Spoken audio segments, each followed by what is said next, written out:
Hi everybody, welcome to another video.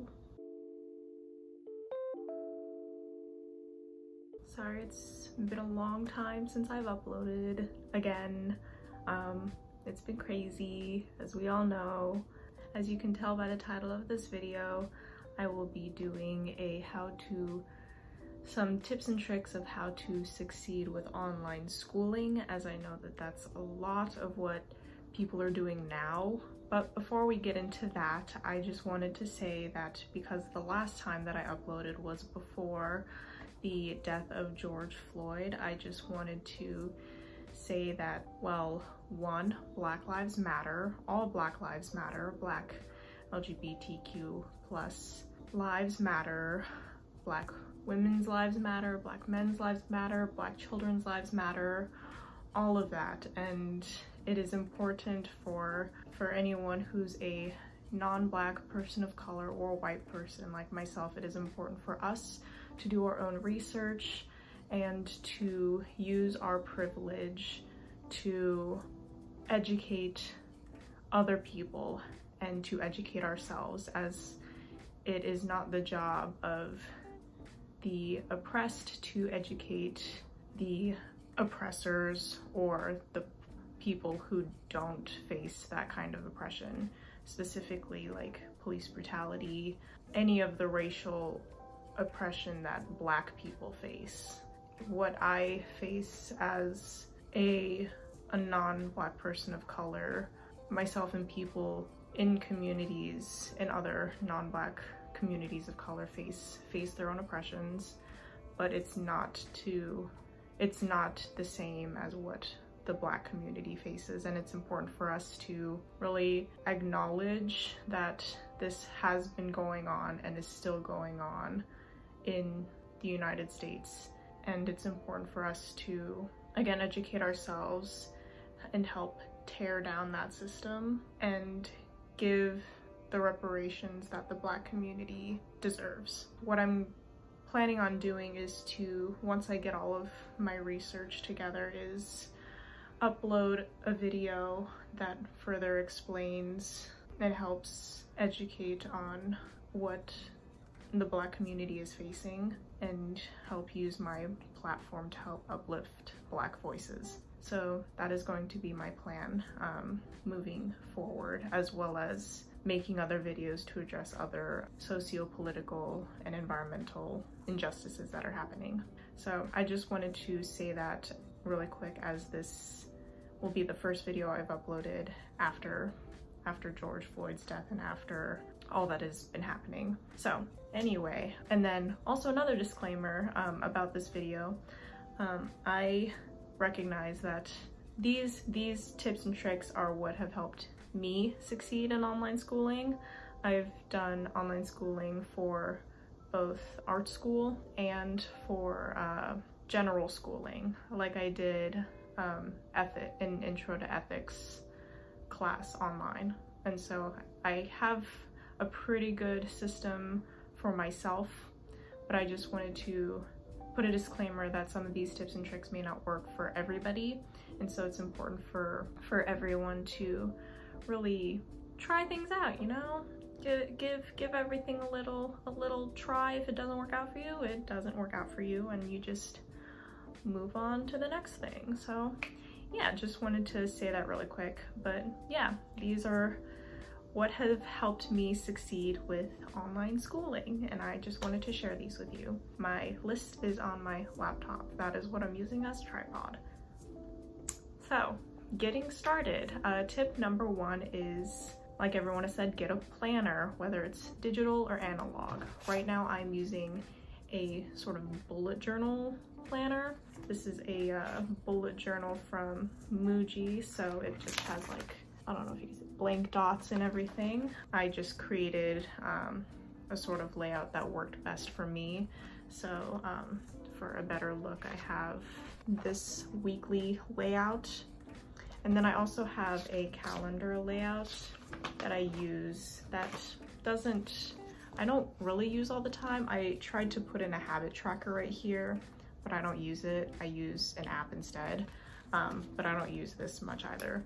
So this is what I have. I also heard that Notion is a really good online digital, well, it's not online, it's an application for planning and tracking and stuff like that. Really quick, this is not sponsored by Notion.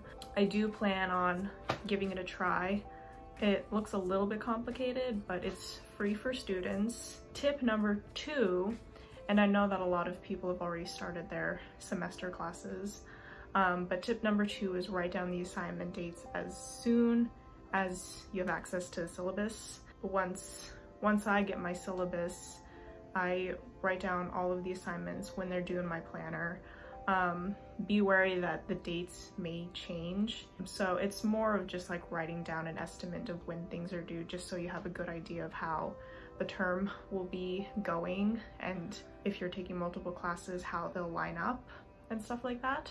Tip number 3 is, and I can't stress this enough, wait to buy the textbook. A lot of professors will write down textbooks that are required, and then you end up never using the textbook. So you end up buying a textbook for like $100 or whatever, and you don't even use it. That's something that's really frustrating, because you'd assume that if it's required, then you're gonna use it.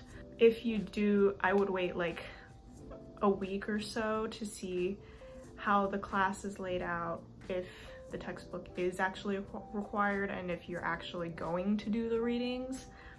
And then if you do need the textbook, there are plenty of resources online where you can get and download the PDF of the textbook, mostly for free, if not for super cheap.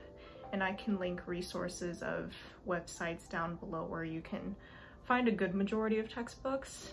That's one of the biggest tips I can recommend, because it'll save you so much money, because the American college system is a scam, and this is one of the ways that they do it, is making you buy the textbook. Tip number 4 is having a good designated space to work, because you're gonna be at home, gonna be tempted to do your work on your bed, which is a bad thing to do, because then you'll start associating your bed with working, and then you won't be able to sleep. So my designated workspace is my dining room table in my living room, and this is where I do everything. Tip number 5, and this is just a sort of tip that I've discovered for myself, is when I'm like doing work, having something to drink really helps. Whether it's, obviously drink water all the time because you need to stay hydrated, but even if it's like a tea, like a juice or coffee or something, I find that sipping something really helps me focus a lot, which sounds kind of weird, but for some reason it works for me. So if you want to give it a try, I don't know if it works for other people. If it does, comment below.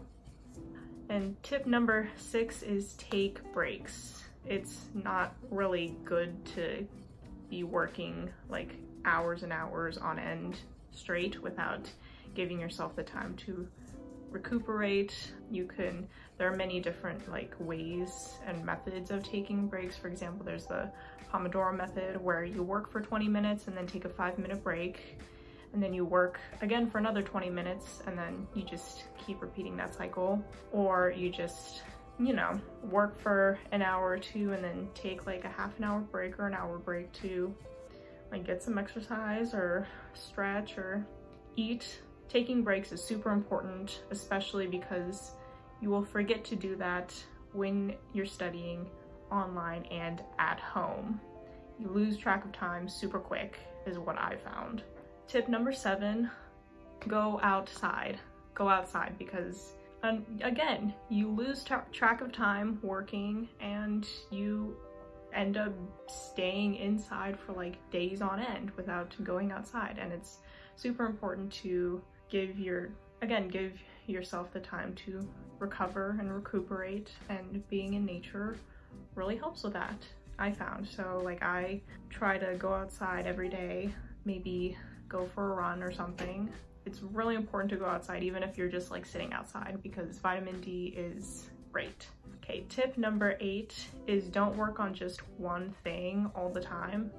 if you have like multiple projects, kind of switch between them and adjust how often you switch or how long you work on a project depending on the due date. It's just a really good time management tip. Tip number 9, and another tip I can't stress enough, is go to office hours. Even if it is just to say hi to your professor, getting to know them really builds that connection between you and your professor.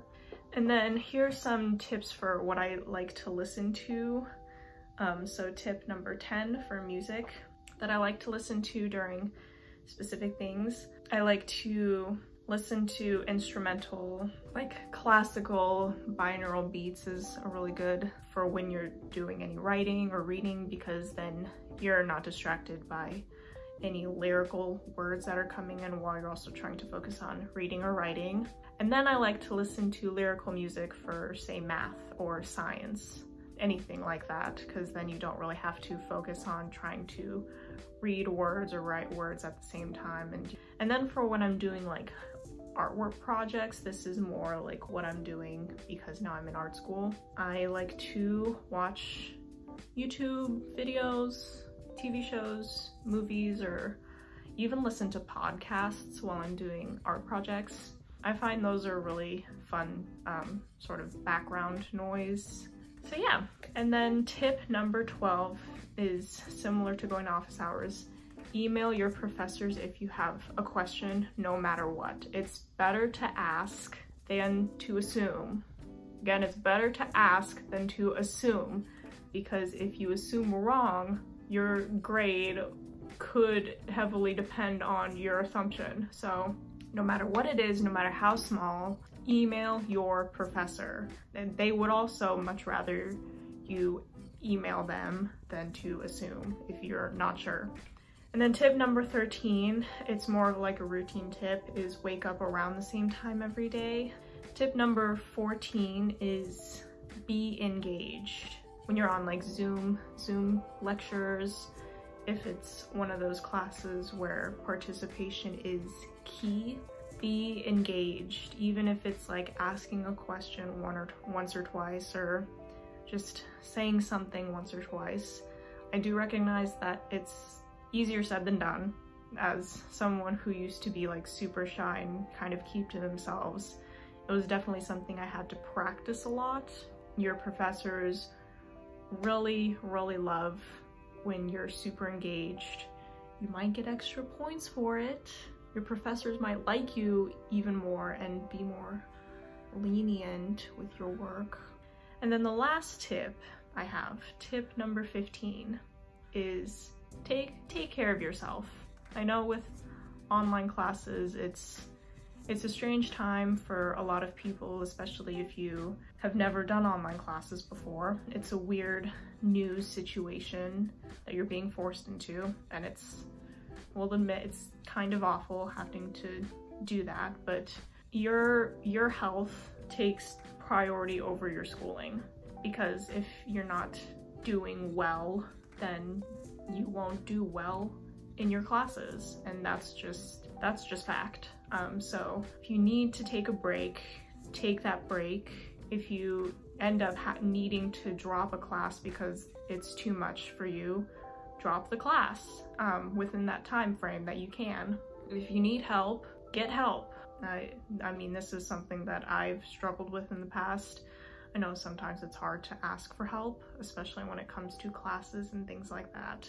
Again, going back to emailing your professors, email them about how you're doing. If something happens externally, like something happens in your family, or again, if you're just not doing well, email your professors. A lot of them will be super understanding and are willing to work with you on assignments and give you that extra help to succeed, because most professors, and if you come across professors who don't want to help you to succeed, then they're shitty professors, frankly. But most professors are willing to help you out because they want to see their students succeed. So take care of yourself and let everyone know if you need help. That's all for my tips and tricks. So yeah, I hope some of you can get some good advice from this video, some good ideas. Again, I know how difficult online classes are. It's definitely been a bit of a struggle for me as well. Thanks for watching this video. If you made it to the end, I super appreciate it. If you can give this video a like, maybe subscribe,